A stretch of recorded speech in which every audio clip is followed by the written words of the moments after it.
সিলেট থেকে ছেড়ে যাওয়া উদয়ন এক্সপ্রেসের ইঞ্জিনে একটু আগে আগুন লেগেছে, যার ফলে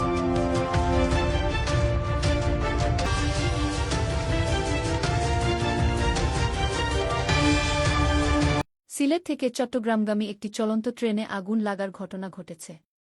বুধবার ১৩ মে রাত 10:30টার দিকে দক্ষিণ সুরমার শিববাড়ি এলাকায় এ ঘটনা ঘটেছে। আগুন লাগার পর ট্রেনের যাত্রীদের মধ্যে আতঙ্ক ছড়িয়ে পড়ে।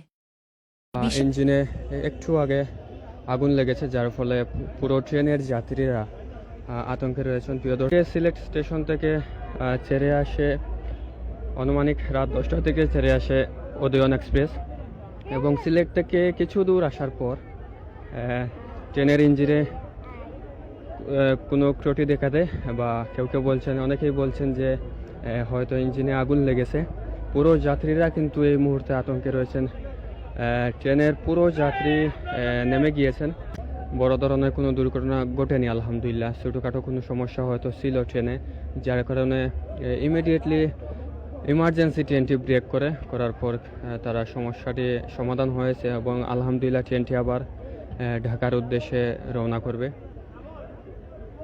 এই মুহূর্তে দেখতে পাচ্ছেন যে যাত্রীরা যারা ট্রেন থেকে নেমেছিলেন তারা আবার ট্রেনের মধ্যে উঠছেন। আলহামদুলিল্লাহ কোনো ধরনের কোনো দুর্ঘটনা হয়নি বা হতাহতের কোনো ঘটনা ঘটেনি। তো যারা যুক্ত হয়েছিলেন সবাইকে অসংখ্য ধন্যবাদ। সবাই ভালো থাকবেন। আল্লাহ হাফিজ। 5-7 মিনিট আগে লাগছে। আমরা অন্য দেখছি যে মানুষ যাত্রী যখন ট্রেন থেকে ফার্মারে নামি যার, তারপরে আমরা আইসে দেখছি যে আগুন ধরছে, তারা পানি মারের তখন যেটা নিউজ ছিল যে যারা টিটি আসলো তারা ওটা করে যে খাতা আসলো ইয়ার উপরে, যে সাইলেন্সারের উপরে খাতাতে আগুন ধরছে। আমরা বলতো যে খাতা যে আগুন লাগছে, ট্রেন তো বাড়াই আবার 3 মিনিট হয়েছে না রেল স্টেশন থাকিয়া, এর মাঝে যদি আগুন লাগে গেল তারা চেক করে বাড়াইছে না এটা লইয়া, তারা আসে ইয়ার কি মারে রাইয়া ফায়ার সার্ভিস 99 ফোন দিলে তারা ব্যস্ত, তারা কি তা করে বাংলাদেশ ওলা চলবে।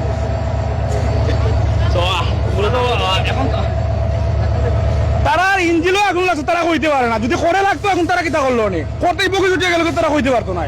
তারা কিতা করে সরকারি বেতন পায় আর তারা ইচ্ছা মতো তারা চলে। আপনারা কি সতর্ক করেছেন এখানে স্থানীয় মানুষেরা নাকি?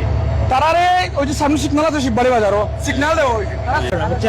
গাড়ির উপরে ছাদের উপর কিছু লোক থাকে, তো ওরা বস্তা মশা এরিয়া ফালাই দেয়, যার কারণে ইঞ্জিনের হিটে আগুন ধরে গেছে। তো আমাদের কন্ট্রাক্টর গার্ডে আমাদের খাবার গাড়ি ম্যানেজার সাহেব ফোন করছে, কন্ট্রাক্টর গার্ডের কাছে, কন্ট্রাক্টর গার্ড ফোন করছে এলএম সাহেবের কাছে। তারপরে গাড়ি জ্বালাইছে, জ্বালানোর পরে এই আগুন নিয়ন্ত্রণ করছে গ্যাস সিলিন্ডার দিয়া। এই পর্যন্ত স্যার এই ফায়ার সার্ভিস আসছে যে আগুন নিবানোর পরে এইমাত্র আগুন তো নিবাইছে এখানে মনে হলে তারা যারা আছে এরা বা মামি আরো আছে ফায়ার সার্ভিস সিগন্যালটাকে দেখে তারপরে অন্য ব্রেক করছে। তারা কইতে পারে না যে তার বুকে আগুন লাগছে, তারা ওই ইঞ্জিনও লাগছে, সামনের ইঞ্জিন লাগবে। আর খাতা তারা যে হাসি খোর, আমরা জিজ্ঞাসি তারা কিতা হয়েছে, তারা কিচ্ছু হয়েছে না। ট্রেন খাতা দেওয়া তো সাইলেন্সারের উপরে খাতা দেওয়া কিলা থাকে, তারা চেক করছে না অন্তত পক্ষে। তো এর মাঝে ট্রেনও যারা বেন্দালা মাইছে তারা কইলাম অফিসে কল দাও, তারা কইলা দায়িত্ব তারা নাই, এটা কি জাত মাত বুঝলাম না। মানে আগুন দিয়ে সারা ট্রেন চলে যায়, কোনো সমস্যা না। তারা কইলাম কল দাও সরকারে, তারা কইতা কল দেওয়ার কোনো মান আসে যায় না। তারা আবার করছে যাত্রী পালাইয়া নামের যাত্রী পাগল। তারা কোন দেশের ভালো মানুষ আইছে? তারা যে ট্রেনও আগুন লাগে চলে যায়, তারা যাত্রী পাল মানে নামের যাত্রী পাগল। এটা খারাপ মানে ইঞ্জিনের দায়িত্বে যারা আছে তারা অন থেকে নাম দিয়ে কেমন সিগারেট খার, তারা বিড়ি খার। আবার একজনে আর বিড়ি খুঁজে, একজনে উঠিয়া করতে বিড়ি খাইছে না, বিড়িয়ে আগুনে এখন ট্রেন খাইয়া তুই আবার এখন আগুন খাইছে, তারা মুস্কারা মারে।